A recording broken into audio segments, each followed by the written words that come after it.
Okay. Ask him now. Can you hear us now? Put a 1 in the chat if you can hear me now.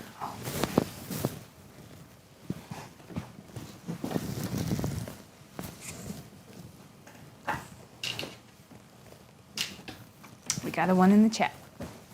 All right, cool. Let me get plugged back in.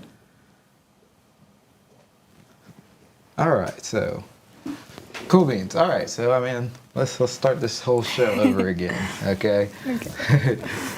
Yeah, let's go ahead and start it over. So we are quality.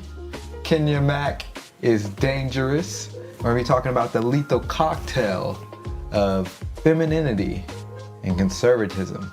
And so as you see, we're gonna be talking about politics, of course, femininity, and we're gonna get into some, prof tips, which are my personal quotes, things that I live by. And we're gonna see what Miss Kenya thinks about them, because these are two that she's never heard before, and we're just gonna have a organic conversation. Quality people need you to like for the algorithm, because we're on a mission to spread some practical religion. I'm gonna acknowledge the quality folks. Here from the DMV, Aunt Cindy. Hey, Aunt Cindy. Glad you're back.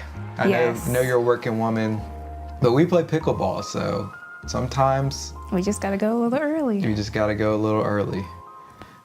But yeah, Amani also said that she can't wait. So thank you, Amani. I want to acknowledge you as well. Hey, Imani. Thank you for being a continued listener of the Quality Entertainment Podcast, all of them. We really do appreciate your viewership. And this will be interesting because I don't know if she still is, but at one point she was very into politics. So this should be interesting. Right. I mean, in a lot of different ways, we're all involved in politics, whether we want to or not, because it's really just like public affairs and what's going on and how we should handle things as a society in a public manner. So we're all kind of involved in it to some degree. So we got politics, we got femininity. Like I was stating before when they couldn't hear us, it's a two-way street as far as how I come up with the topics and the conversation for when I invite a guest on. And so when you sent me a list of, these are the things that I would want to talk about that I'm passionate about, politics and femininity were on there, and I picked those two. And so what about those two things make it a lethal cocktail to make you a dangerous woman? What about those two things together, like mixed together? Right. Okay, well, I guess specifically conservatism and femininity, just because, I don't know, I think when you kind of go back to just being traditional in itself, is something that's not very valued nowadays, I would say. So I think going back to, I guess, the basics, or going back to the root or the fundamentals of things, I think that's what kind of makes, I guess, somebody dangerous or lethal in a world where those things aren't valued, because it kind of goes against the norm. So I guess I would say that. I'm going to try to... This isn't working like I wanted it. Come on. Oh, that's because I'm switching it on the wrong one. There we go. All right. Okay. So now, okay. Just had to do that. Great answer, though. So, yeah.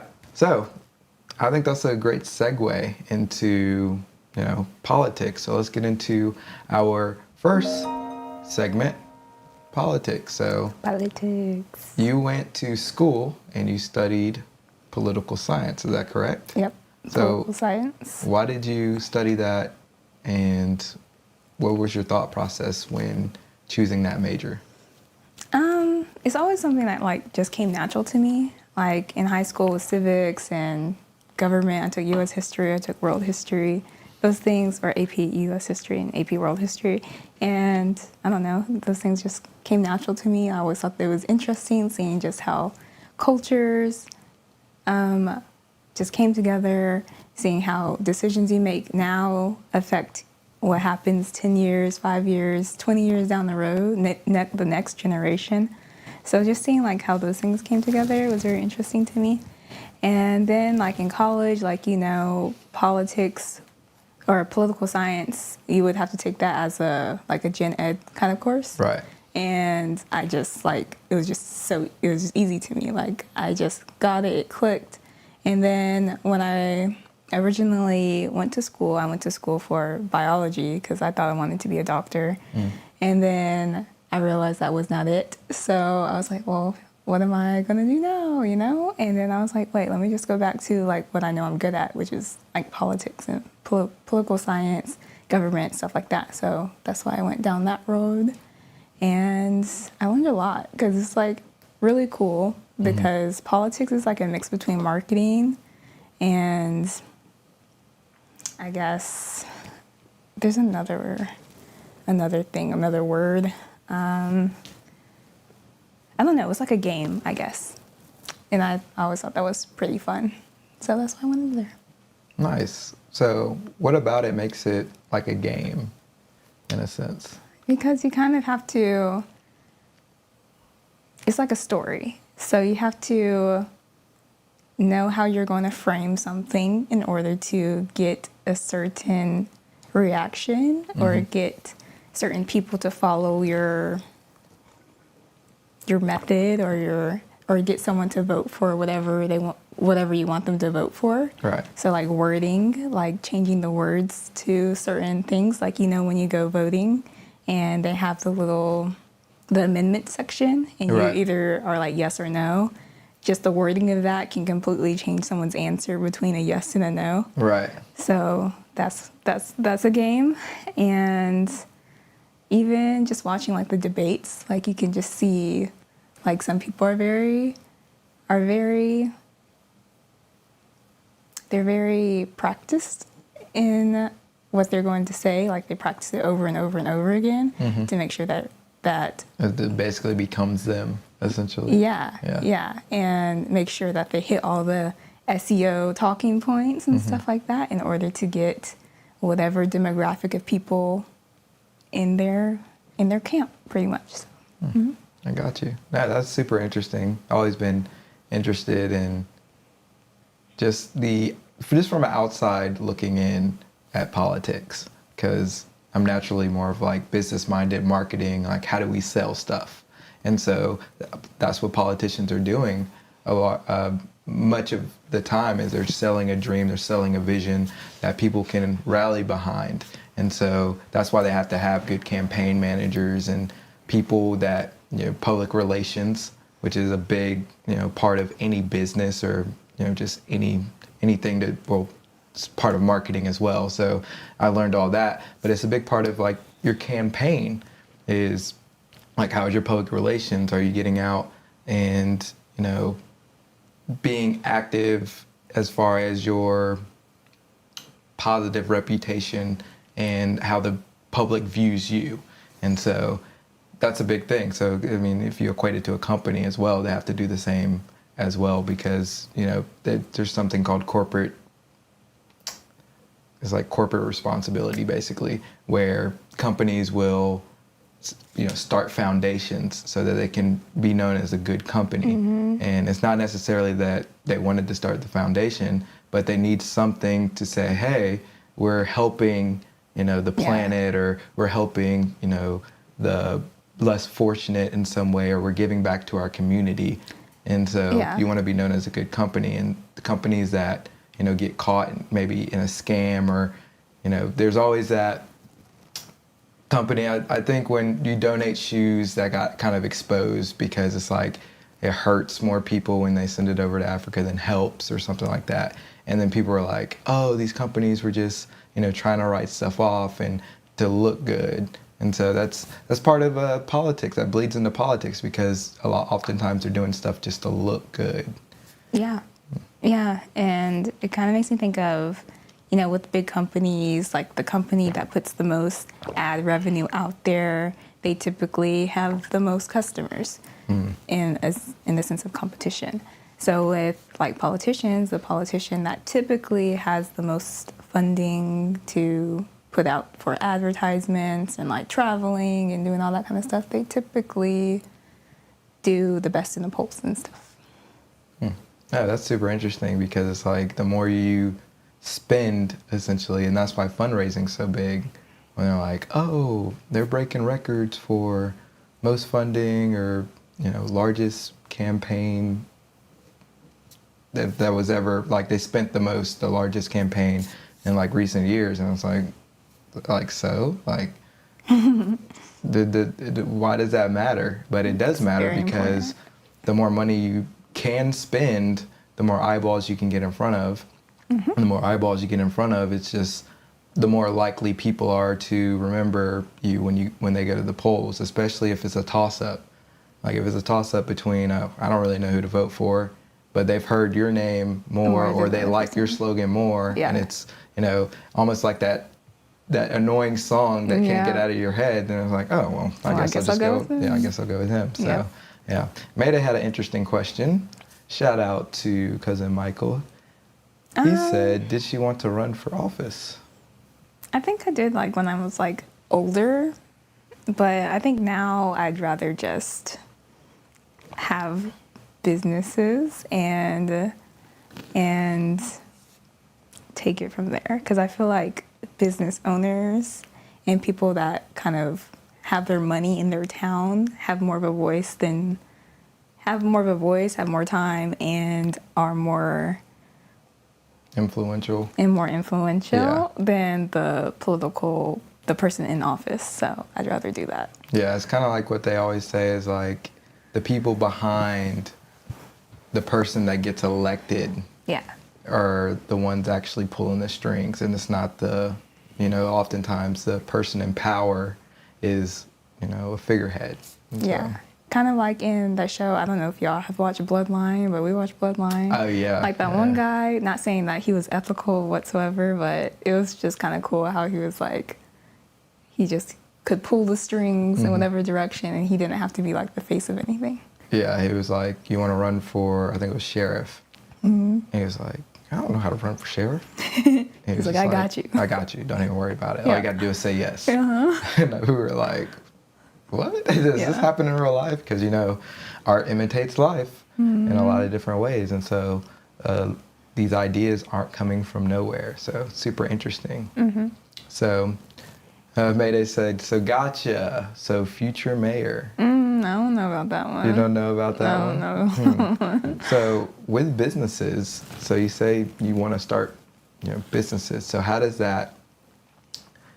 what is the transition like from, being more political minded and being interested in that, now wanting to be more of a businesswoman, mogul type lady? Like, how does that translate? I mean, there's like qualities that flow over like from politics to being a business owner, because like there's the marketing aspect, and then you just have to like being creative. You have to be a hard worker, all that kind of stuff. That kind of like transitions well over there. And then going back to, I guess, being able to like be behind the scenes rather than being the face. So like if there is a candidate that, I don't know, I'm not really into, as of right now, I'm not really into the whole supporting candidates thing, but if it ever came to it, or if I was ever led to do that, then I could just be like, oh, you can just, here's funding for whatever. Or I could be like, hey, here you can use my space for whatever, or whatever. Right, like you could give back to help them with their campaign so they're more likely to win. Yeah. That's how you're showing support along with your vote. No, that's just super interesting. So, I mean, just continuing with the theme. So let's think big picture, got all these businesses, and you're like, oh, I'm going to support a candidate. What do you think you would allocate money to, or what would a conversation be like with that candidate? What do you mean? So like, well, let's start from ground zero. So say you're influential. What type of candidate would you want to put in office? Like, what are the characteristics? Oh, like my dream candidate? Yeah, what are the characteristics of that person? Okay. Well, first of all, Of course, like they'd have to be Christian, like real Christian, like in the word, like they have to be about it. Okay, first and foremost. Second, they have to have like a boldness, a strength about them, like no one meek, no one that could be really, I guess, a puppet, you know? Okay. And somebody who, I guess, just had the same values as me, like, yeah, just only had the same values. I got you. So, all right, so now you got this candidate. What do you think would be the funding? Like, what would you, so say you got like $1 million or whatever, or X amount of money, and you're like, hey, here, what would you tell them to do with it? Or what would you want to, so what would you tell them to do with it? Make a really good commercial and put it everywhere. Okay. And like be on billboards and everything. Like put your face out there. Put a Canvas team together. Just get out there. That's What is a Canvas team? Oh, that's like when you go door to door and you're like, hey, this candidate's running. We hope to get your vote, pretty much. Okay. So what is the importance of that? Because we always hear people say, oh, we went door to door and we did this and we did that. So what is the significance of that? Like, does it actually work, or are people annoyed? Because, Jehovah's Witnesses have gone door to door, different religious groups, and people seem to be very annoyed by that. So what makes political campaigns different? Well, when I did it, they went to voters that already voted like for that party. So it wasn't so they have like a targeted list. Yes. Unless someone moved, then that was kind of awkward, because I actually, like, there's a story where I was canvassing, and the person the door I went to, they weren't part of that party, and they were they got so mad. They were like, what are you doing? You're not even supposed to be doing this. And I was like, oh, sorry. Wrong door. I don't know. Wow. That's interesting. Yeah. Man. Yeah, that's crazy. So let's switch gears a little bit. So what do you see wrong with politics in America now? Yeah. It's just so divisive, I would say. Because that's one reason why I decided not to pursue a career in politics, because it was just like, you're either on this side or you're wrong. Or you're either on the other side or you're wrong. There's no like, oh, well, maybe this side has a point, this side has a point, let's be in the middle about it. It's just so extreme, I would say. Yeah, there's definitely almost like a civil war of ideas going on, especially in America, where it's like, even if we've been friends, if I find out you support this one idea, then we have to, I can't talk to you anymore. Yeah. And it's like, we built up this whole friendship and saw it on everything, and then it's like, oh, this one idea, you're a bad person, can't talk to you. Which I think is very sad. It's toxic, actually. Yeah. Because then nothing will ever be able to get done, because then you just start weeding people off until you get into an echo chamber. And then all you hear is, what you agree with. And there's no growth that can happen there. So you always need to be interacting with people who disagree with you, or people who have a broader perspective than you, so that you can continue to grow and continue to sharpen your perspective on different things and different issues. Because if you don't do that, then we're not going to be able to fix anything, which is precisely why things aren't getting fixed. Yeah, absolutely. Because I remember, I think it was like 20, we were in college. What year was that? Whenever Trump won. What year was that? We were like freshmen in college. 15, right? No, 16? Was it 15? 16. 16, yeah. 2016. Yeah, when that happened. So at that time, I was very much far left. So at that time, but a lot of my friends. Far left? Well, you were way over there? I mean, I wasn't like way over there, but I was definitely. I was like, how left were you? I was definitely pro blue over there, okay? And I remember like when he got elected, like everyone was on Twitter at that time, and I remember I had friends that were pro Trump or Republican and stuff. And I remember they were just like saying stuff in Twitter, and I was like, no, we can't be friends anymore because you support this person. And it's like now looking back, I was like, that's so messed up. Like we were really good friends, and I decided to like just cut you off because of your political views. It's crazy. Yeah, and it's really sad too because the people that you're supporting, that both of you are supporting, you know nothing about.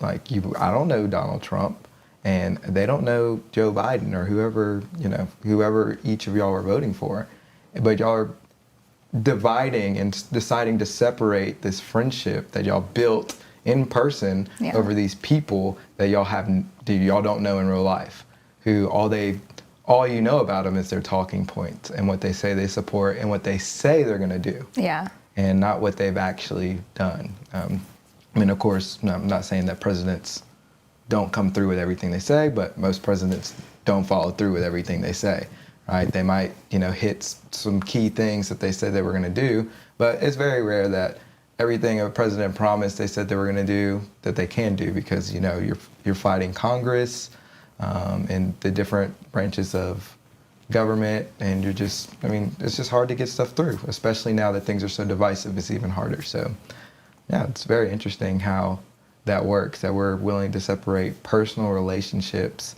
because of a vote on people we know nothing about, who probably are often working together and putting on a show so that they can all just profit. You know what I mean? It's like, okay, buddy on the left, oh yeah, I'll probably go eat lunch with him. Yeah. But we're going to put on a show and we're going to divide America because that's profitable. Like if everybody was kumbaya, right, then there wouldn't be as much competition, because competition is actually what drives profit, which is kind of the bad part of capitalism, where capitalism almost has no conscience. And so Americans and people have to be the conscience for capitalism. So that's why we have to put different parameters around different things, and different legislators to, so that it doesn't just go haywire, or else it'll just feed on everybody. I mean, it's already doing.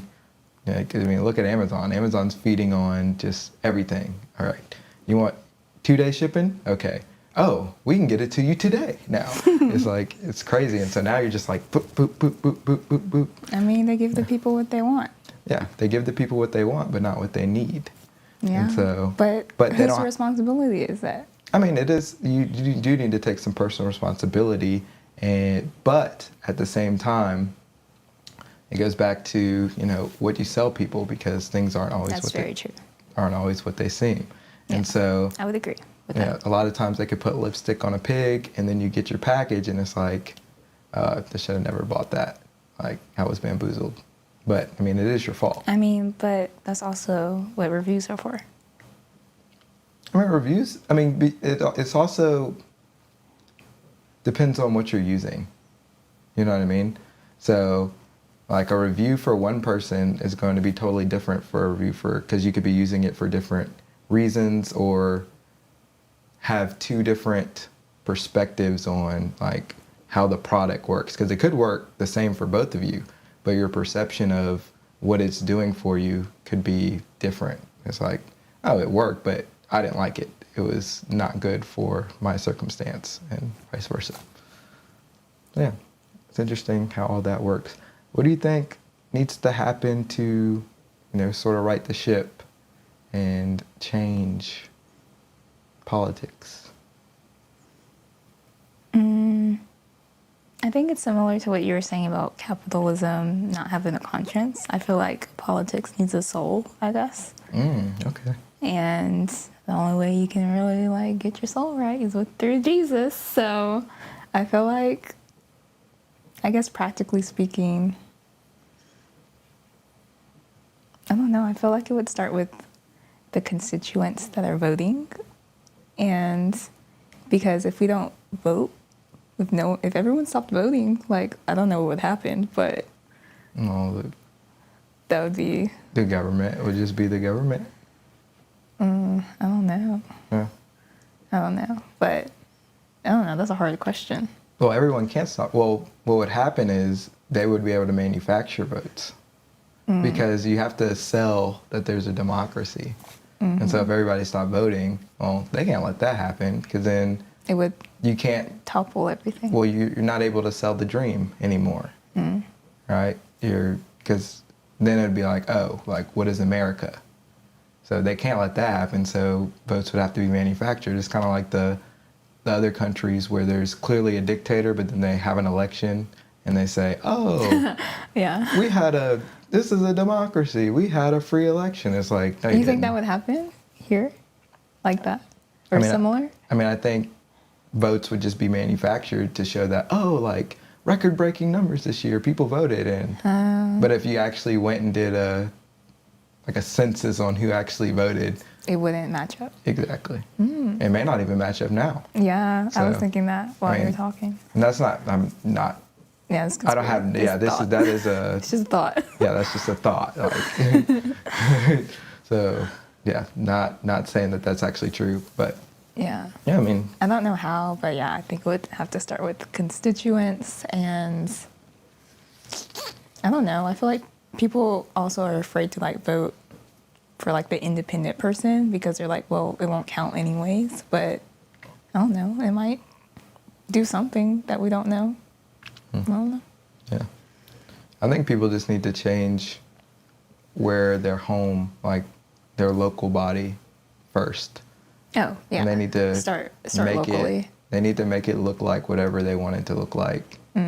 So they need to make that be paradise, or they need to agree. vote for things locally that push it closer to the paradise that they see. And then, I mean, and that could look different in different places because it does look different in different places. Like, I'm probably not going to go to certain places in California that are just really, really blue. Like, those probably aren't my people. I'm not going to jive with those people. So, but that's fine. It's like they voted for, their policies and stuff, and that's cool. And like they have the right to do that because that's what democracy is all about. Yeah. And so I think, and you hear a lot of people say that the local election is more important than the national election because it affects you Right immediately. there, yeah. Now, national elections are very important because it's about, all right, when stuff hits the fan, like what's going to happen? Like, are we going to be able to come together as a country? God forbid we get thrust into war. Then what's going to happen? Are we going to be able to unite? Or are we going to be fighting on, no, we shouldn't go to war, yeah, we should. And then, that's just going to cause a lot of issues. And so, but you just have to have a uniting principle around it all. And so if you start locally and then unite locally and then work on uniting at a state level, and then once the state is in order, then you can go forward and start uniting at a national level. Now, of course, there's going to be bumps in the road, but there's going to have to be a certain level of compromise so that we find some sort of unity and some sort of vision forward. Because if there's no unity, then there is no vision forward. Everybody's going in different directions. They're all chasing a different vision. Yeah, I know. I remember when I was in school, we were studying like how when the U.S., our country, has been the most unified, and it's usually after like a traumatic event. Your Great Depression, World War II, 9/11. 9/11, yeah. Yeah. It's unbelievable because, yeah, we go and talk to World War II vets, Trent and I, and the one thing they always say is the country was so patriotic back then. Like everybody was just about it. And they had to be. Yeah. Because most of the men had to drop everything and go fight for the country. And a lot of the women had to hold down the house, had to raise the kids, or they had to build a lot of the stuff that like armor, they had to build, guns. They were building planes. Like there's, what is that lady's name? The Riveter. I want to say it's Lucy. But there's just a famous, picture, cartoon image of this woman riveting, which are basically like the bolts that, you know, clamp things together that when they were building planes. And it's like, yeah, it took everybody. It wasn't any fighting over, you know, if things are super equal, which those are important issues and they need to be talked about, of course. But the uniting thread was, hey, we have a country to protect and we need to unite so that we can keep this country going, so that we can work on these issues and thrive. Mm-hmm. And so now that, you know, there's peace, essentially. It's like, well, we got to find some other things to. Yeah, but everybody's uniting around different things. Yeah. Vastly different things. And so that's kind of the issue. Your mom has a comment, and she is in the building. Shout out to Mama Mac. Rosie, thank you, Armani. It's Rosie the Riveter. Yeah, you're exactly right. She says politics these days is like a game. And I don't think she was on when you actually said that. Yeah, so. It's true. Yeah, see, so. It is a game. Like mama, like daughter. Mm-hmm. Hey, Mom. Monty says, oh, absolutely, local elections are so important. Mm-hmm. Yeah, I mean, yeah, they're very important.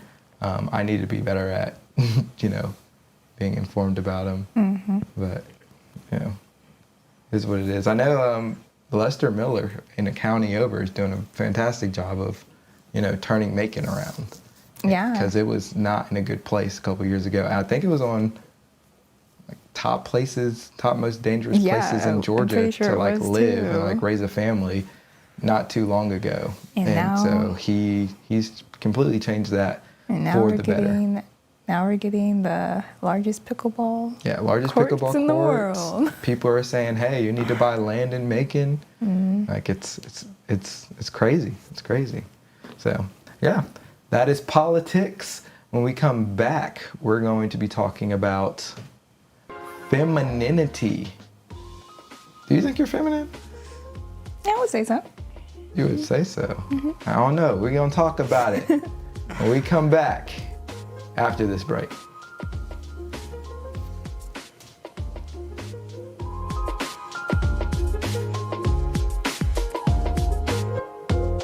What's up, quality people? I hope you enjoyed that quality segment. We're about to get into another one. But before we do that, I need you to stop and I need you to pause.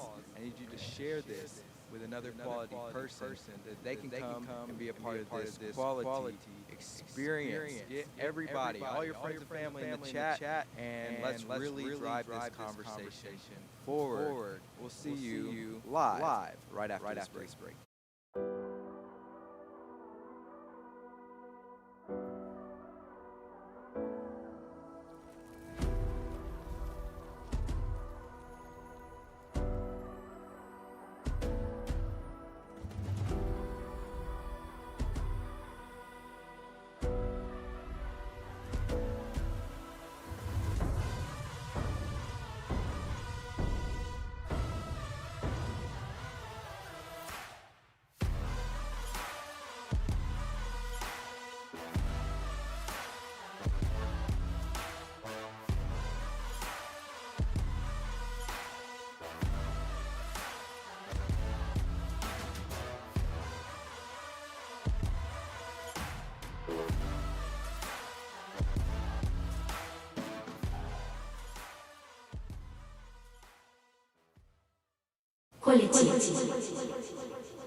We are back, and we are going to be, I don't know why it's going to that, that's annoying.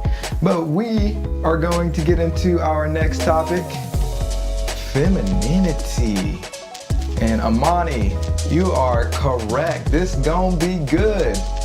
So make sure that you are sending this to your friends and family, invite them into this conversation. I know it's late, but we had things to do. We had a life.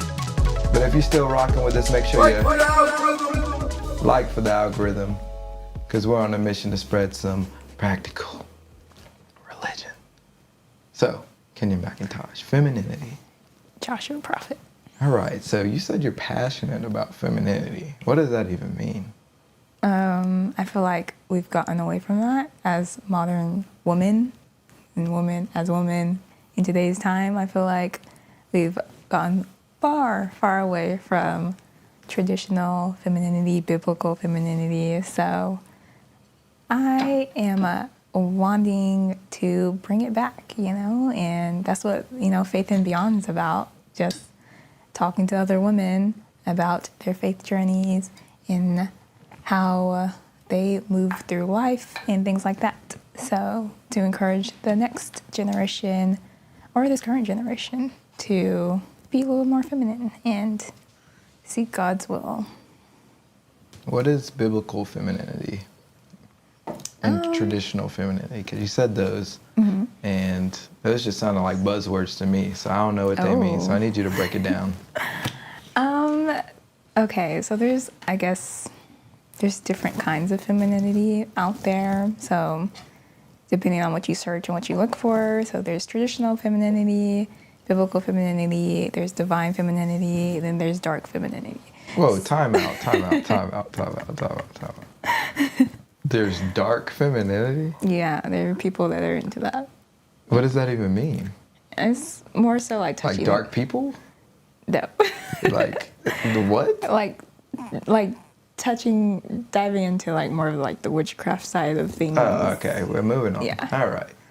Yeah. So, but biblical femininity is basically like what is taught in the Bible about women, like women in the Bible, how they behaved, how they moved, like Ruth, Esther, things like that. So like really like studying them. And of course, there's other women in the Bible, but just studying them and like however they moved, we should move, like Proverbs 31, things like that. Okay. What would you say, let's stick with biblical femininity for a second. What would you say your favorite model, I guess, of a biblical woman would be? Besides Proverbs 31, everybody says that. Yeah. But you mentioned a couple names like Ruth, Esther. I don't know. I would say Mary. Esther. Okay. Esther, definitely. What specifically about Esther? Because I think did I not get the book? It was like the little picture book, but it had the words, but it was like in an artistic way. Yeah. Yeah. Yeah. What about Esther? I think just like the whole story itself, but I guess specifically about femininity, just how it kind of like led up to her being chosen to be queen and her as a queen. So like her leading up to being a queen, it just showed like the process and the things that they did to prepare her for that. And also kind of showed how she listened to like her cousin, Mordecai, and he like told her like, hey, this is what you need to do. And she like listened to him, and just like the different beauty practices that they did in there also to like prepare her to like meet the king and stuff like that. And just because of like her dedication and with the process, that was really cool because of course, obviously, like she ended up getting chosen to be the queen. So that was really cool. And then her as a queen, like just her strength and like how she interacted with the king was really cool because there were times, like there was a time or multiple times where basically there was something really big going to happen. I don't want to like spoil the story for people that haven't read it, but No, you need to spoil it. They need to know. it was really good, so I want them to read it, but okay. It's not like a Netflix show. Like people need to know. Okay. So pretty much, Why did you give me that look? I didn't give you a look. Yes, you did. Did I give him a look? Did I do it? Everybody saw it on the. Did I put it in the chat if I gave him a look? Man, I know your looks, so they might not even see it, but you definitely gave me a look. Yeah. But pretty much. Watch this. When we turn off the camera, she's gonna be like, "Sorry, babe. Hope I didn't hurt your feelings." Why would I say that if I didn't give you a look? Anyways, so. Didn't mean to disrespect you. Anything else? No, proceed. Okay. So. I love you so much. I'm just playing. Go ahead. Okay, so pretty much, like, there was an order put out by one of the king's men to essentially like kill all the Jews because Mordecai didn't bow to the guy, I forgot his name, And Mordecai was a Jew. So Mordecai put out this, I mean, not Mordecai, the guy put out this letter, got the king to sign it to kill all the Jews on a specific day. So then Esther ended up getting word that that was going to happen, and she's also a Jew, but no one knows she's a Jew. And so pretty much she fasted for like 3 days, I believe. And then after that, she ended up going to the king. And just the way like she went to the king, and she was just like, if it so pleases the king, would you mind doing A, B, C, D? And he ended up doing it, and overall, she ended up protecting all the Jews, and there was a festival for her because of it. So just like her faith and just how she went about doing things, like I feel like nowadays, if women were in that position, a lot of them would like pop off and be like, we're not going to do that. But just how she was just like, if it so pleases the king, please do X, Y, and Z. And it was like granted to her and stuff like that. So There was like a graceful strength about her. yes. That's very interesting. To where, because you said there was strength, but there was also femininity. So break that down for us. How can you be strong? Because normally when you think strong, you think of strong, masculine man. But how can women be feminine but also convey strength? I think mostly like you have your standard and you don't cross or you don't go under your standard, I would say. And so anything that... Whoa. What? So the Cheesecake Lady, she shouldn't have, that was her standard. That's different. That was her standard. Okay, well, we'll talk about the Cheesecake Lady. Okay, that's different because That was her standard. Yeah, it's her, but it's like, if that was her standard, right? Okay, say like this guy asked her out, and she's like, yeah, let's go. And then they roll up at Cheesecake Factory, and you're just like, this is not my standard. I deserve better than Cheesecake Factory. Like, that's not feminine. Like, I feel like the better option, one, that's not her man. Like, that's not her man. Like, he did not ask you to be his girlfriend. You guys aren't in a committed relationship. Just because, like, you want to go to Ruth's Chris or whatever, that doesn't mean you're entitled to go to Ruth's Chris. Like... But that's her standard. Yes, but it's different because... Okay, hold on. It's different because... I don't want to say it's, like, unrealistic because I think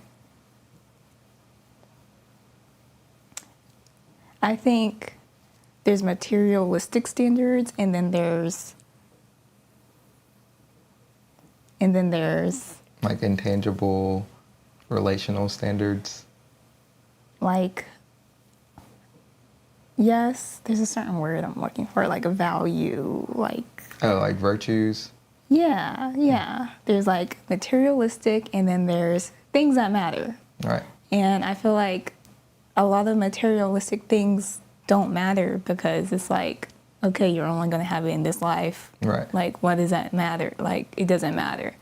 So I feel like it's very surface level. Her standard is very surface level. I feel like your standards need to be... Right. Just like deeper. I don't know. You need to have deeper standards. Well, it's kind of crazy because it's like you're going on a date with this guy. Yeah. And the whole point of a date is to get to know the guy. Exactly. But you're worried about what the he's fact taking that you how didn't much go he's to. spending. It's not like you pulled up to McDonald's, and even still, like it's a date, and to I know believe each he other. picked her up or something. I don't know the full story, but I thought it was kind of crazy. So Yeah, that's just, it's not the same. That's a different standard. We don't. yeah. So strength and femininity. So you gotta have standards. Yes. Valuable, deep standards, moral standards, like what you're rooted in kind of standards, like those kind of standards. When you have that, I think that's how you can tell you're not easily swayed. And when you're not easily swayed, there's strength in that because you're rooted, you know, you're not going anywhere. You're not changing it, kind of thing. So Right. So it's like because you stand for something, you won't just fall for anything. yeah. Type thing. No, I like that. I like that. Your mom says, act like a lady. Yeah. Act like a lady, think like a lady. Amani says she couldn't finish watching the video because it was that crazy. It's ridiculous. Like, come on. And even so, there's a certain way to go about things. So, Exactly. yeah. So even if she was like, I don't want to go to Cheesecake Factory, she could still like go in there, be like, oh my gosh, thank you so much for bringing me here. I would love it if I could pick out the next restaurant if this date goes well. Like that. See, that's tea right there. Okay. Okay, I see it. Pop off. Like for the algorithm, that is it's quality. Monty's, she's getting to work with those fingers. If a man took me on a date to McDonald's, would it be my first choice? Absolutely not. But I'm not making a video and bashing that man for social media. So rude. Yeah, because it was almost That's like rude. That is rude. it's almost like you made the video so that you could show the world and build this following so that you could upgrade your dating choice. But It's almost like a play. But it's like that wouldn't even work, especially if there's a particular kind of man that she wants that would take her to somewhere expensive. Mm-hmm. I just feel like that wouldn't work, especially if she's like wanting to be married and she wants like a husband kind of person to come into her life. Like I feel like But that's not the way she was thinking. She's thinking, hey, like if I put this video out and I get a bunch of following, then I'll get to upgrade, you know. And so now that doesn't make sense. That doesn't make sense. She didn't think that through. To use the words of Candace Owens, the hoe mind is fascinating. But like, and that is another factor of like femininity is like, you have to think. Like you're not just there to be a log and just sit there and look pretty. Like you're given a brain for a reason. So you gotta think stuff out. Okay. Think stuff out. Like, yeah. Okay. I'm not gonna argue with that. And that's another thing about Esther is like, she didn't like, when she made decisions, she didn't just react all of a sudden. Like, she prayed about it, she fasted about it, she thought it through, and then she moved. It wasn't just like immediately. Like impulsive. Yeah, impulsive. Yeah.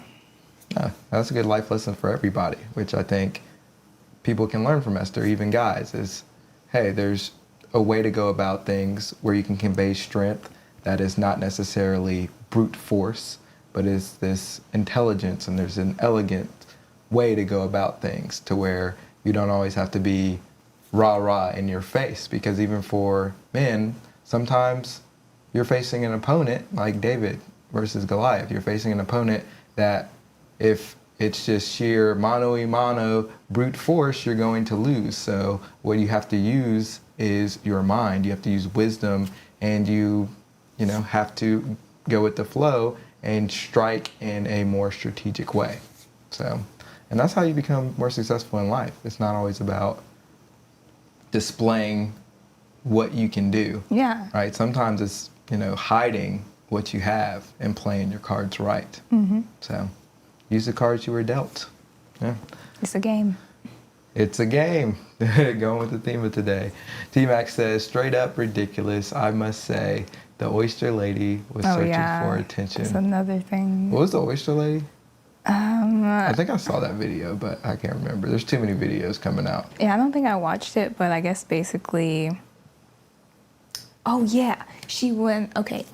I think the guy took her out on a date, and he was like, let's just go out for drinks. And then she was like, oh, well, there's like an oyster deal or whatever. So she ended up like purchasing a bunch of food and oysters. Oh, yeah. She ordered stuff. like 40-something oysters, like something ridiculous. He was like, mm-mm. Yeah, you pay. No, you can pay for that. No, that's wild, man. Because it's like, oyster bars are generally, they're not cheap, right? Mm-hmm. It's more of a niche finer dining type of establishment generally. And so that's almost like a privilege to go to like oyster bar. Like they don't just have oyster bars in other countries where you just go and you have oysters at like countries that aren't like first world. You know what I mean? And so a lot of times we take our great privilege for granted, but then we're always screaming, oh, we need to help the less fortunate. And it's like, some of the less fortunate here, now, don't get me wrong, there's some people that are really down bad and that definitely need help.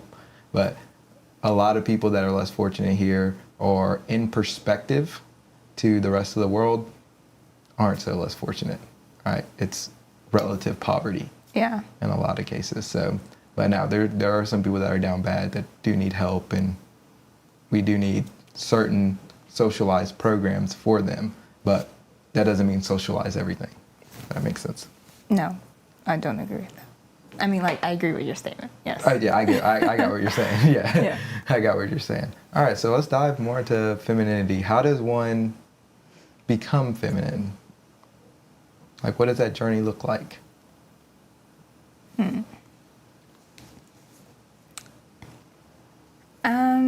Well, of course, it all goes back to God. It all goes back to studying the Word. And I think as you do that, then you just naturally kind of get more into alignment with who you're supposed to be, who you're called to be. And as a woman, like, you're just naturally feminine. You're just naturally that. But I think over time and as life goes on, hello, Sonic, our mascot. As life goes on, I think we can tend to drift farther and farther away from that. Like when I was talking to my mom and I asked her, like, do you think you're feminine? She was like, I mean, I think I just am. Like, right. She didn't think about it. And I think that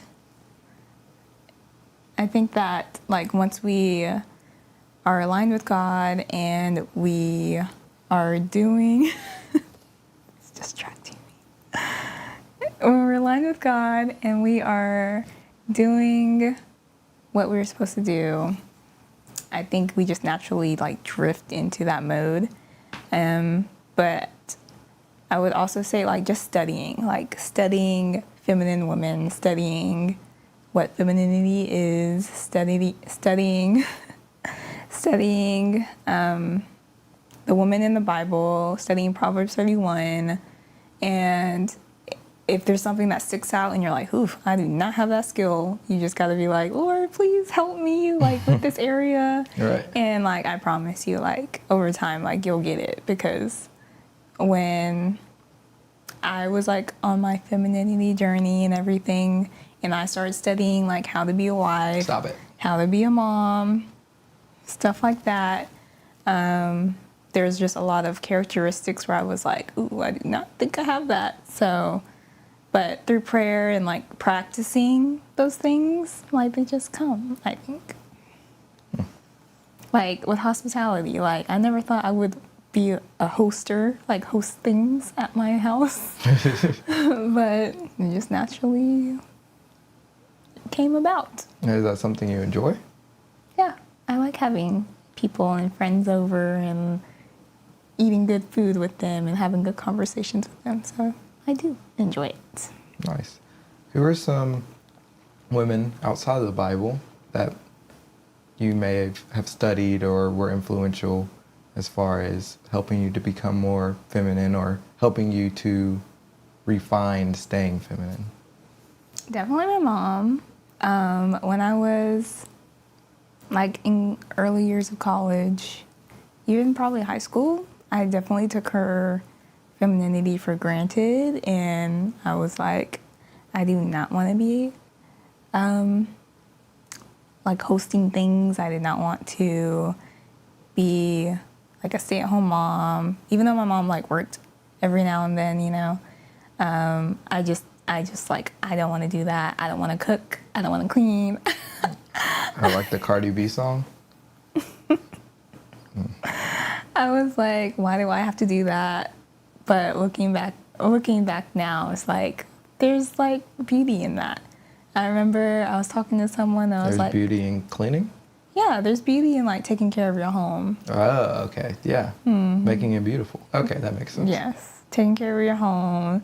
There's beauty in making a good meal and like people enjoying your meal. Like I find so much joy in that. When you like my food and you're like, yeah, you did that. I'm like, yes, let's go.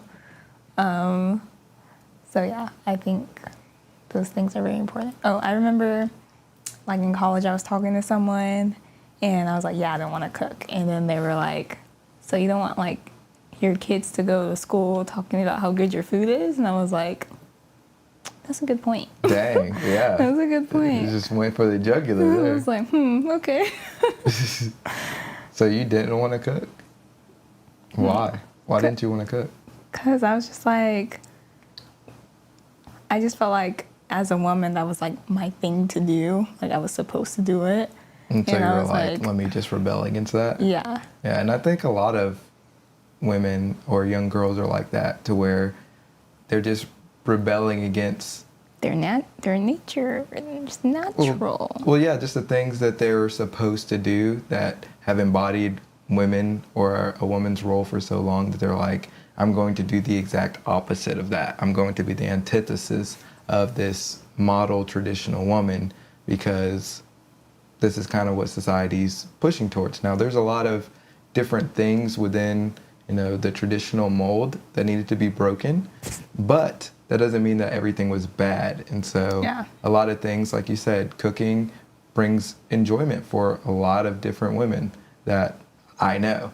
It's like, yeah, I love getting in the kitchen and cooking and, people enjoying my food and me just being able to provide a good meal for people.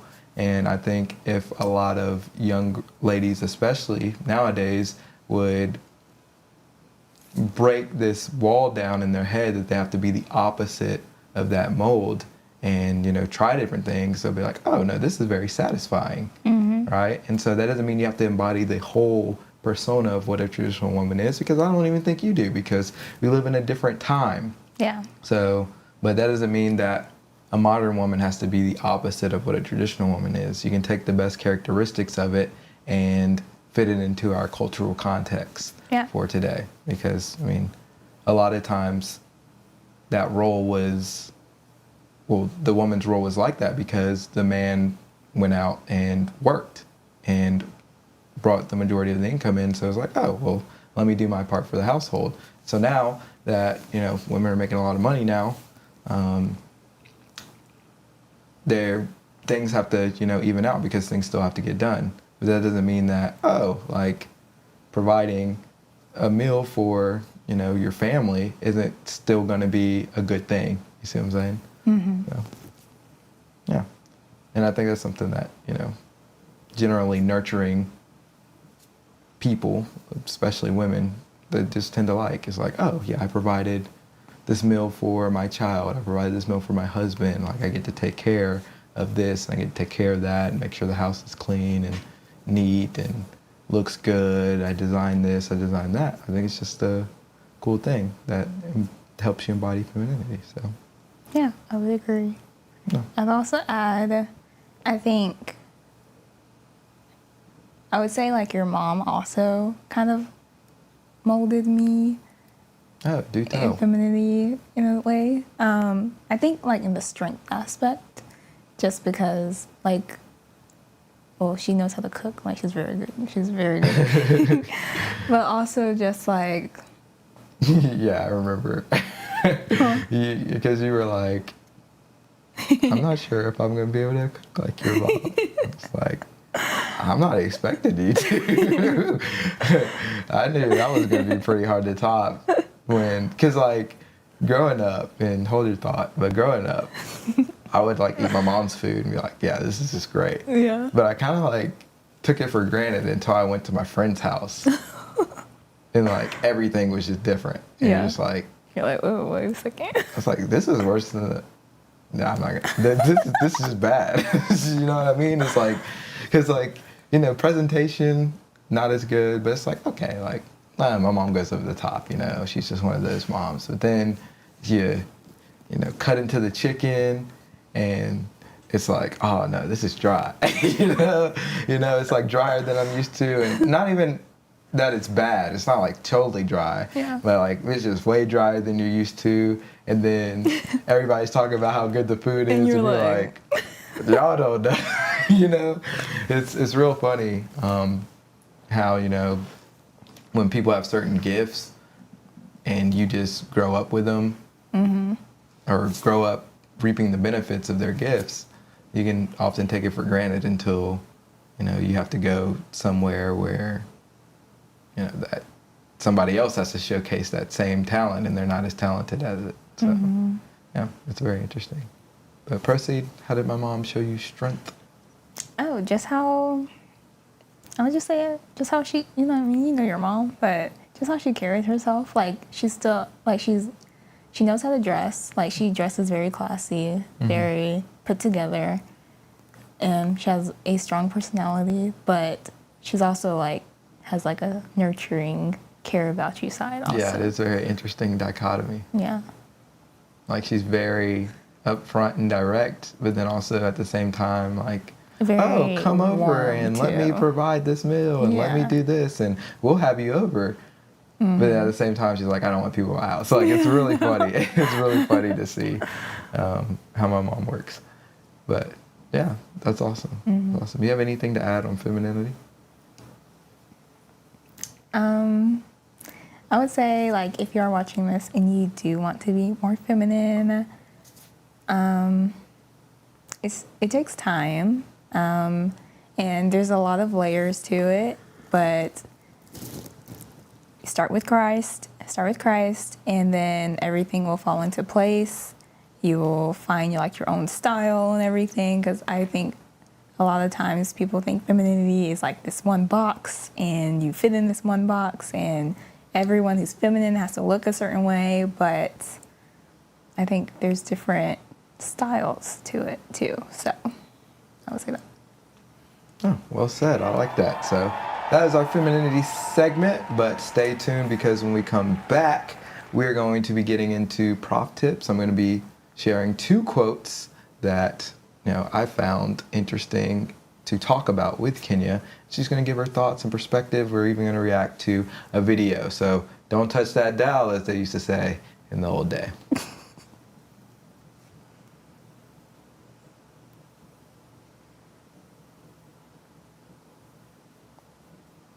Quality people, hope you enjoyed that segment. Now is the time to share this with your friends and family, because we're running out of time. We only got one more topic left, and we want people in here to enjoy and experience this quality content that you experience, because not only do we get to produce it, but you also get to be a part of the making of this. That's why we love to do live shows.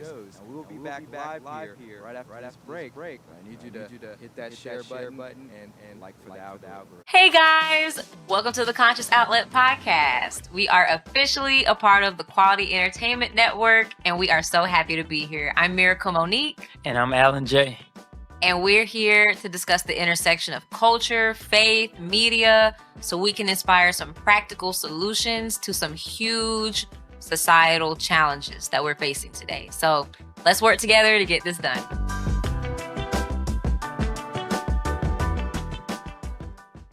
Quality. All right, it is time to get into our third and final segment, prof tips. So we're going to be talking about some of my tips.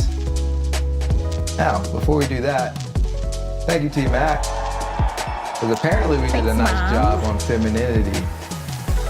So, into our third topic. Before we get into it, I need you to, because we got some more quality content on the way. Amani saying, having that wisdom and self-control is big. So that was referring to the Esther, when we were talking about Esther.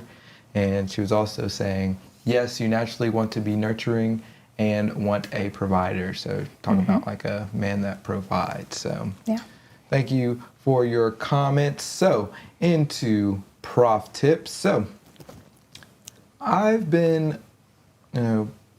writing quotes down for the longest time. I used to share different quotes that I found interesting from other people or just different ideas that popped into my head on social media in a series called Prof Tips on Instagram and Facebook.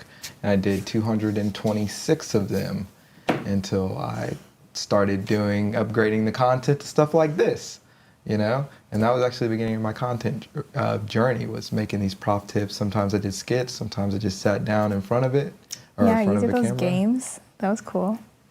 Oh, okay. So, well, Was that a prof tip or no? that wasn't a prof tip. Those were okay. just like the Animoji games. Yeah, those were cool. That was just an idea I had, and it actually worked out pretty well, but it was a lot of editing. I would not do that again. You gotta put some of your legacy ones up here. Yeah. Oh, I should do like an episode on the break of the Animoji games. That would be pretty sick. So, yeah, I might have to look into that. But the only problem is they're like Vertical. So I'd have to make like a different, whatever. I'll just make a different graphic for it. But yeah. Anyway, so that was prof tips. So now I have a whole basically journal segment in my little notebook that I have of prof tips that, just different quotes that pop into my head. And I'm like, oh yeah, I need to write that down. And then I have another segment for like Bible ideas. So just thoughts about theology or thoughts about God or thoughts about this, thoughts about that. And so those compile prof tips in their totality. So here are two. So we're going to get into the first one here. And the first one is, sometimes silence is the best music. Mm-hmm. So what do you think about that prof tip? I would agree.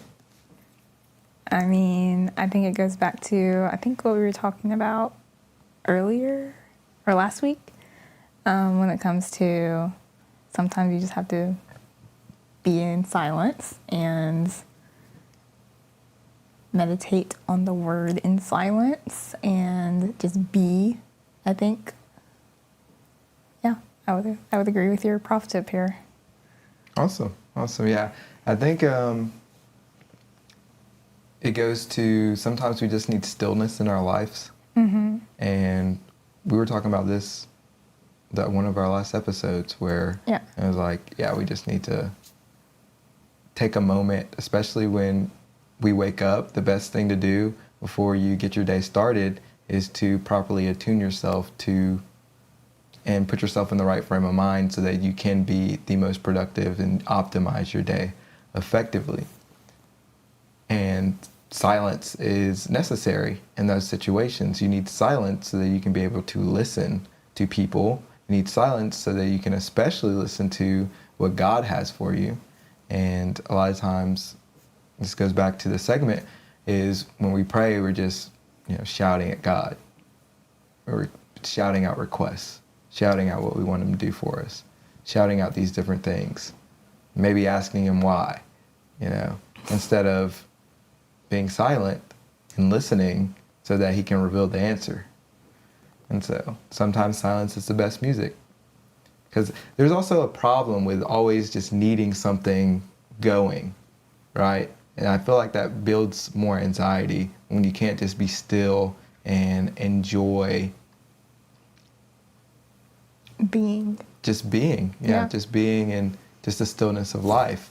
Like, there just shows that you don't really have peace if you can't, just go on a walk in nature and just walk, right? If you gotta constantly have something going in your ear. And sometimes I get caught up in this too. It's like when I'm working, it's like TV's gotta be on. This has gotta be going. This has gotta be going. And sometimes I'm just like, this is just too much. Like, I'm overwhelming myself unnecessarily because I'm like overstimulating everything. Mm-hmm. And so sometimes the best thing to do is like, all right, I'm just gonna work. All right, no music, put my phone on the opposite side of the room. We're just going to get in the flow of just work and doing what I have to do.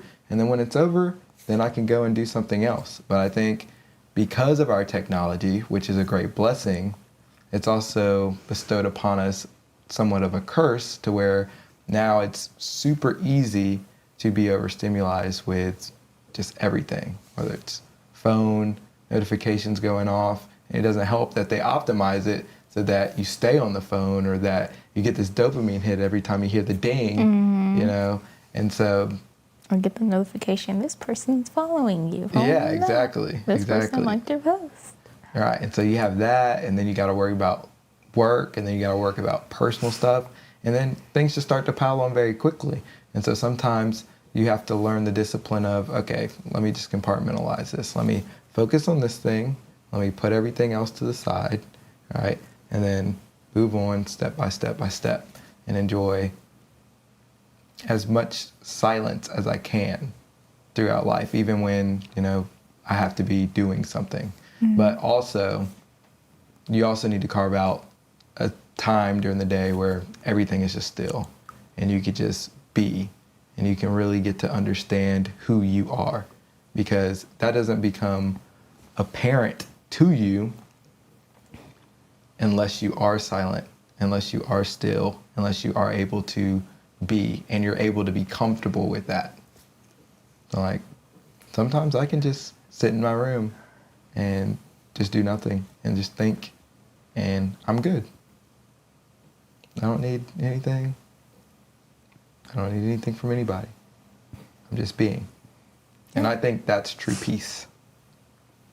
Yeah, I think I would agree that it's true peace, just being able to be, whether that's you walking and enjoying the moment, enjoying the birds, enjoying Right. the sounds of the wind, you know. Where's Sonic at? Right here. So yeah. So Sonic, come here. She's bathing herself. I don't care. Whatever. So yeah, perfect example. Sonic's just being. And she's going to be whether we want her to or not. And that's kind of beautiful. And it's cool that we have this higher level of consciousness as humans. But sometimes we miss the beauty of life and just being still and just being present and just being comfortable in your own skin. And I think a lot of things in society have stripped us from that, because they want you to do this and they sell you this and they sell you that. You got this campaign going on here. They want you to be worried about the environment. They want you to be worried about this. So many things going on. A lot of this stuff is important. Some of the stuff isn't, right? But you just get overwhelmed and bogged down. And so carving out that time to get to know yourself and to be grounded will help you navigate when all these things are thrown at you. You'll be able to filter things more effectively. Yeah, I also learned today that working out without music actually gets you through your workout faster. I believe it. I don't really like working out with music. I used to do it when I went to the gym, but I always just like, all right, let me just hammer this out, because I feel like it's distracting sometimes, because then it's like You're kind of waiting for this beat to drop, or you're waiting for the next song, or you don't like this song, so you stop and you're like, yeah, or you just kind of get into, because like, or if I do listen to music, I actually rather listen, if I work out, I'd rather listen to a podcast where I'm just yeah, passively consuming it and I'm not really thinking about much. Because sometimes music doesn't necessarily put me in a lull, because I like analyze music differently than more people. Or different. Because you're like, I hear every single thing here. Yeah, because I make music, so it's like, oh, let me hear how they put this together. Like, what type of drum are they using? What type of, You're different. You're different. But I would, sometimes I would like listening to like sermons while I'm working out, because then it's like I get the word in while also working out my body. And then sometimes the pastor will say something like spicy, and you're like in the middle of like lifting something, you're like, ooh, you know? Oh, is that right? Yeah. No, that's funny. That's funny.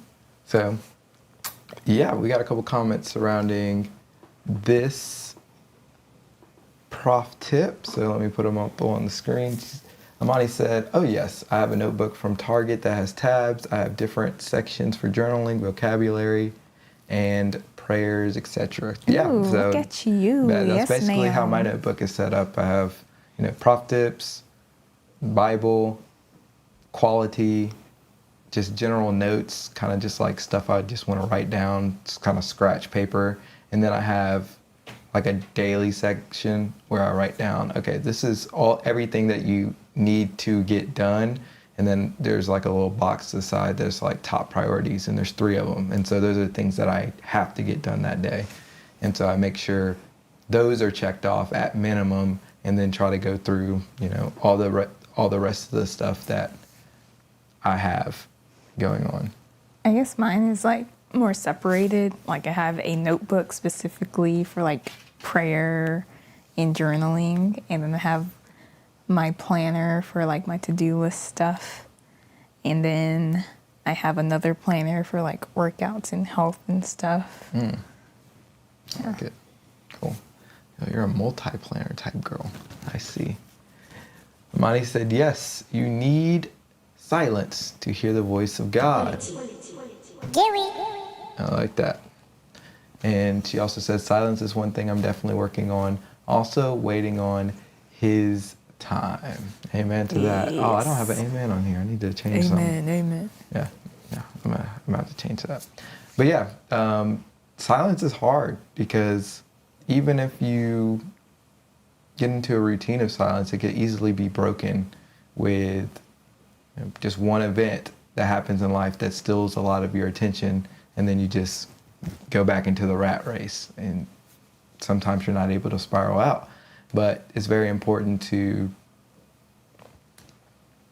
make sure that you keep that a priority, so that when you are in that spiral, when things do come up, that, all right, you don't go insane. You don't start to, essentially start to lose your mind and get overwhelmed. You're able to, throttle back and put things into perspective and unfog your brain, so that you're able to move effectively even through a time of crisis or turmoil or whatever life throws at you. So yeah, let's get into our second prof tip.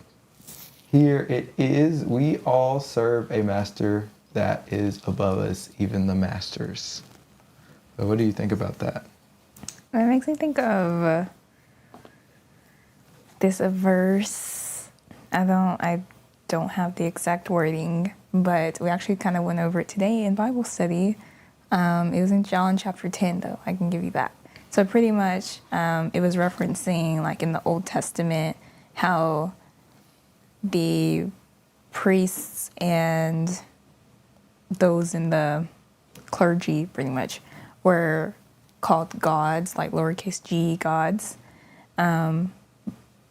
But they still served God, like the one true God, So this makes me think of that, because it's like we all serve God, even those that might be in leadership, whatever. Like we all will come to, we will all come to face Him at some point in life, Oh, yeah. or at the end. So yeah, for me specifically, in writing this, it's everybody is looking to serve something, essentially. Like everybody's, if you wake up in the morning and you have to have a purpose, and we attach our purpose to different things. And so people are like, I'm atheist. And it's like, well, what do you serve? And for some atheists, it's proving that God isn't real. Mm-hmm. For some people, it's, I'm going to save the environment. So I think Jordan Peterson says that people are always looking for a messianic problem to solve, to where they can be the savior of something. Yeah. Right? And it's good to do, good work and to go out and fix things in the world. That's what we're called to do, to be the light and to be the salt of the earth. But when you aren't serving things properly, then you start to idolize stuff. So then you start to idolize, okay, saving the environment to the point to where, okay, like, you're saying that this is the most important thing that we have to do. And it's like, no, there's other issues mixed in there. Like, that's not the only problem in the world. And so we need to talk about how do we structure these problems or prioritize these problems so that the most people benefit in the end. And so I think that's the tension, whereas like people want to save the environment or people want to fight for equal rights. And again, all these problems are huge issues, but we can't solve every problem all at once. And that's the problem, ironically, with everything that's going on, is we have all these different people trying to solve all these different problems and saying that they're all the biggest issue. And so nobody's actually concerned about their soul and loving their neighbor. Right? And so I think we need to get back to the root of, and I think that ties into the silence thing. It's like when you're silent, you can put things in perspective and you can really work on your soul so that you can appropriately communicate with your neighbor so that you can love them the way that Christ loved, everybody that he encountered. And so if you're not able to do that, then, or if you're not serving God, then you're serving something that's not going to be optimal for serving your neighbor, right? It's only optimal for serving your personal agenda, this idea that's in your head, so that you can be the savior of whatever you're trying to save. Okay, I like it. Yeah, so that's how that cookie crumbles. Let's see. Amani says true peace comes from not needing to be with someone and enjoying nature or peace. So yeah, I like that. That's quality. I would also say true peace is when you can be in the midst of chaos and still have the same level of stillness and same Sanity. like you're still undisturbed even in the midst of chaos. And so that's when you're like, oh no, like I'm good. I got true peace. It's like when everybody's running around you and you're just like I'm good. I'm good. Yeah. That's true peace.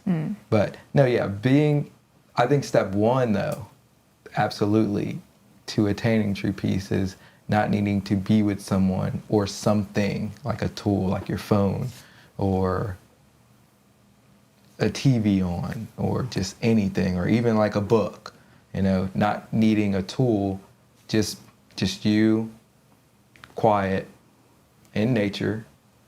I think that's step one to attaining true peace, absolutely. So yeah, thank you for that. Do you think you've attained true peace? Yes. I'm just like... Yeah, you don't care. It's not that I don't care. I'm just like so in the moment with things. And like it's been... that's been quite a journey, to be honest with you, because in college I was like very anxious about everything, like crippling, like, and it even affected the way I played a lot of times. And then I had to start working on, okay, like I read Stillness is Key by Ryan Holiday, who goes over things about Stoic philosophy and all of that stuff. And that was a really cool outlook and perspective on different things. And so I was like, oh, like, yeah, stillness is key. And then you match that up with, what the Bible talks about and attaining peace. And then you just start working towards that goal with, okay, let me get up, let me pray, let me listen to God, let me meditate on his word. Well, and that requires reading the word so that you can meditate. And then you just start to become, right? And you can't become if your prayers are always just talking and you never stop to meditate on the word, because then there's no process where you're being shaped and you're being formed and your muscles are growing, right? Like imagine if all you did was just lift the weight and tear your muscles down and you never took a break.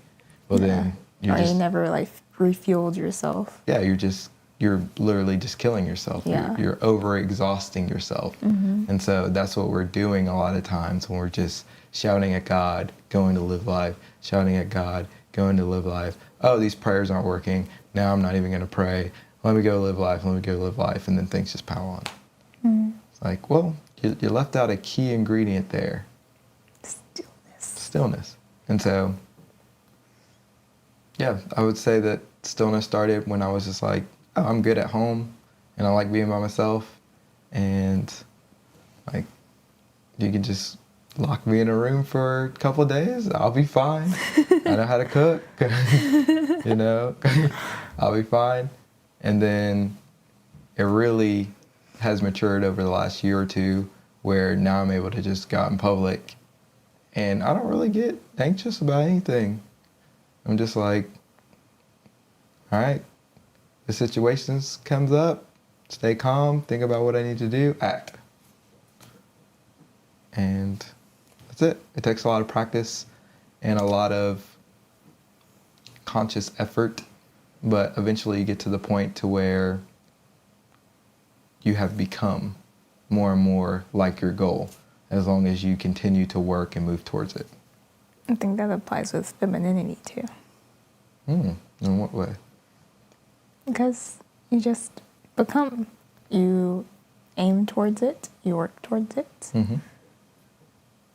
and you become. I like it. Amani says she loves listening to podcasts while working out or sermons, so thank you for that. Yeah, I like listening to like podcasts or just catching up on YouTube videos, and how like YouTube has this feature where you can put things in the queue now. So If you have the thing.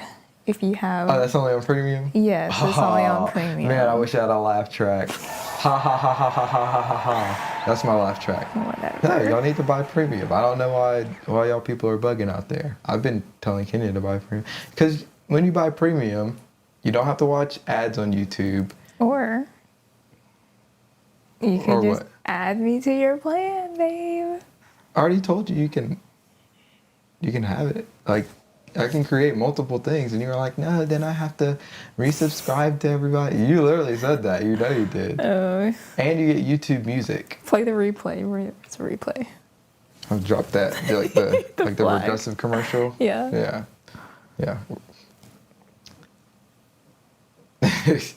Monty says, if y'all see me in the gym doing a praise dance and crying, you know why. That's funny. Yeah, so, yep, that is prof tips. Now we're going to get into a reaction video before we get on out of here. Thank you guys for rocking with us tonight. This has been a fun little stream and conversation. So, let's get into this video. Will you be okay if God takes it away? If not, then that's a problem. You're idolizing it. You're finding personality in it. Well, that shouldn't be like that.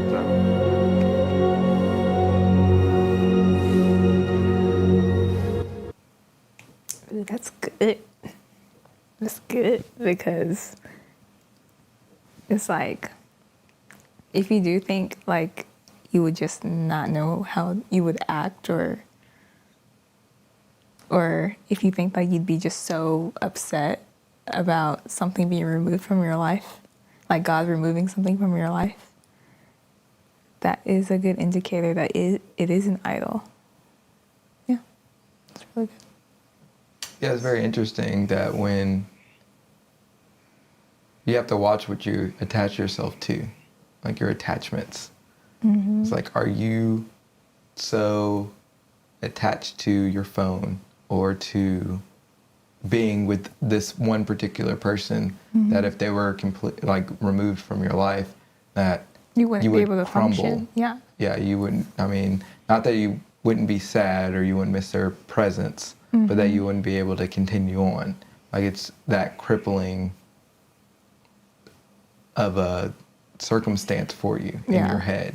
That means that you have misprioritized and misvalued things on your hierarchy of values. Mm-hmm. And so it's like, yeah, would you be okay? That's a good question to ask. Anything like, would you be okay if this were taken away? It's like, well, yeah.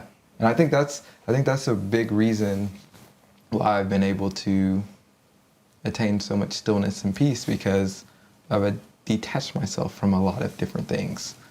Not in a bad way, in a very healthy way, to where it's like, yeah, I use this and I recognize it for what it is. This is a tool, like cameras. I love camera gear.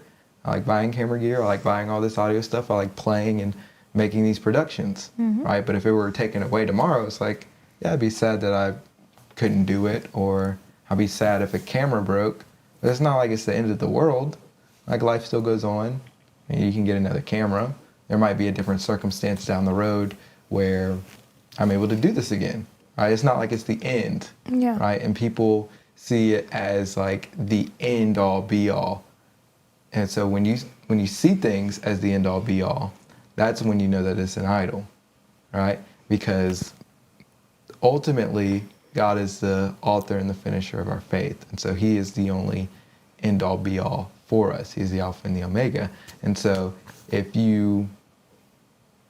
something is stripped away from you and you have that mindset that, oh, that's it, well, then you know that you're putting that before, what God has in store for you.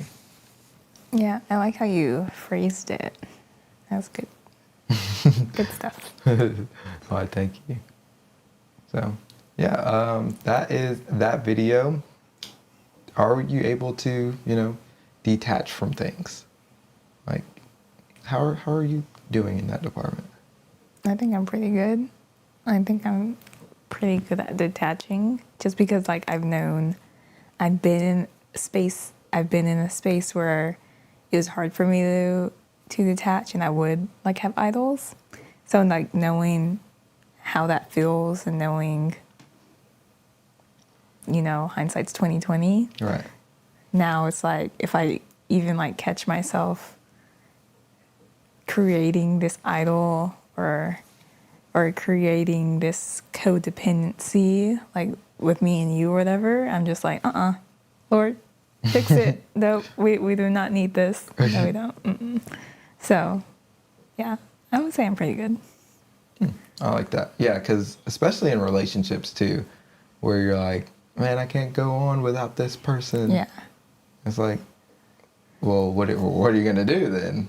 Do you see what I'm saying? Yeah. It's like, if, Lord forbid, they were to go and you were still here, it's like, well, you still have life to live, and it's very sad and it's very tragic, but now you have to lean on the other people around you to get through this tough season. And that doesn't mean that it's the last, or let's take it down for something so morbid. Let's take it down to a boyfriend, girlfriend, and they break up with you or something, and you've just been holding on to this relationship. Like in Twilight, and that when Edward broke up with her and she was just staring out the window for 5-6 months. That was wild. That's not healthy. Yeah, and it's like, there's other guys.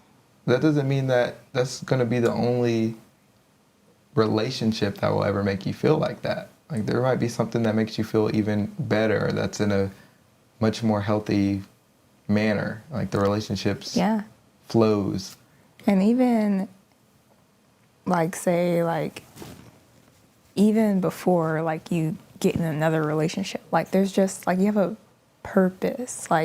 There's things in life that you're supposed to do and accomplish, and that may or may not be with a person or another person or whatever. So it's there's life, like you said, there's life to live.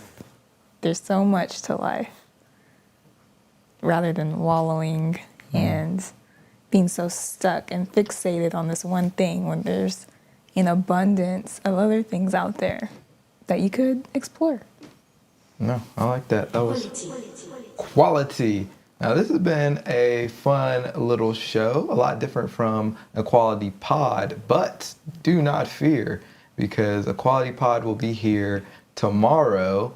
We'll be going live at 4 p.m. Eastern Standard Time. We're at 673 subscribers, so thank you for sharing this with your friends and family because we're climbing up the ranks. We're also putting out videos every single day at 3:30. That started today, and so they're going to be clips of these longer live sessions. So if you miss something and you find a topic that's interesting, or if your friends weren't able to tune into the live but you're like, oh, they nailed this topic, look for that video to drop and make sure you share that with them so that they can get this content. So thank you for joining us. Remember, tomorrow at 4 p.m. we'll acknowledge a couple more comments before we get on out of here. Amani or T-Mac says on Quiet Read. On Quiet Read, Psalms 46:10, silent enables us to let God reach out to us. Yeah. Amen to that. That's also why the time of isolation is really good for people new to the faith. Yeah, absolutely. So that they can spend time with God rather than spending time on people shaping their certain maybe biases or errors. Mm-hmm. Like they need to get an understanding of who God is and who God wants them to be, especially. Amani says there is so much peace knowing that God is in control literally all the time and nothing surprises him. Yeah. All right, and last one, even in relationships, I know I'm going to love my husband, but that doesn't come before God. I need to know that I would be satisfied with just God himself. So yeah. Absolutely. It's like, well, God's the thread that's supposed to hold you Us two together. Yeah. So if you don't have him and he doesn't have him, or one of you doesn't have him, then the bond is going to be easily broken, right? But if it's like the 3-chord bond's not easily broken, that type of verse. Like if there's God, man, woman coming together in holy matrimony, then that is hard to be separated, right? It's going to take an abandonment of something, and it's not going to be God, because God remains the same all the time. And so it's either him, you, or both. Yeah, and we'll leave you with that on today. Thank you for joining us. Remember, tomorrow we'll be back in action at 4 p.m. with Equality Pod. The overall theme of tomorrow is watch your surroundings. Watch your surroundings. Who's got your back? What's around you? What tools are you using? That's all going to be talked about tomorrow on. We'll see ya.